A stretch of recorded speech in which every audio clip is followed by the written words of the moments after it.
ওই ছেলেকে পুরুষ বলে না। যে ছেলে একটা মেয়ের মেসেঞ্জারে রিপ্লাই না পাওয়ার জন্য বালিশের মধ্যে ডুকরে ডুকরে কাঁদে তাকে পুরুষ বলে না। ওই ছেলেকে পুরুষ বলে না। যে ছেলে বিশেষ না হইলে পরে গলায় দড়ি দেওয়ার জন্য চিন্তা করে ওই ছেলেকে পুরুষ বলে না। ওই ছেলেকে পুরুষ বলে না। যে জওয়ানির মধ্যে জওয়ানি মিটানোর জন্য রাস্তা রাস্তায় দাঁড়িয়ে মেয়েদের সাথে ইফটিজিং করে ওকে পুরুষ বলে না। আরে বেটা, তুমি যদি পুরুষ হও 4টা বিয়ে করো, মজ মাস্তি করো বউয়ের সাথে, কবিতা লেখো বউয়ের সাথে, পারলে দায়িত্ব নাও, নিয়ে দেখাও তোমার পুরুষত্বের পরিচয় কতখানি। পারলে দিনের দায়িত্ব নাও, নিয়ে দেখাও তোমার পুরুষত্বের পরিচয় কতখানি। পারলে উম্মার দায়িত্ব নাও, খালিদ ওয়ালিদ হও, আমরা তোমার ইমামতি মেনে নিব, দেখি তোমার পুরুষত্বের দায়িত্ব কতখানি। আর যদি না হয় তাহলে তোমার এই পুরুষত্বের প্যান পানি বন্ধ করো।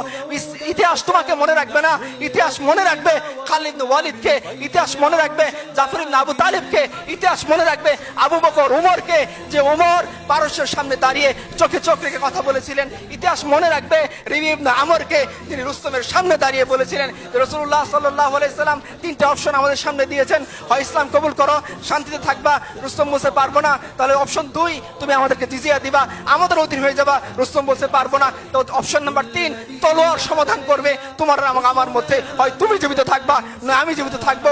যদি এরকম হয়, দেখি কে জো বাইডেনের সামনে দাঁড়িয়ে এরকম সাহসিকতাপূর্ণ উক্তি করতে পারেন, তবেই আপনারা বললেন যে আপনাদের উম্মারা পুরুষ। আমরা আমাদের উম্মার কথা বলতেছি, যারা জো বাইডেনের চেয়েও ক্ষমতাশীল দাপটশালী সভ্যতার সামনে দাঁড়িয়ে বলেছিলেন তলোয়ার তোমার এবং আমার মধ্যে সমাধান করবে। যদি এরকম না হয় তাহলে তোমরা অন্য কোনো পুরুষের উদাহরণ আমাদের কাছে এনো না।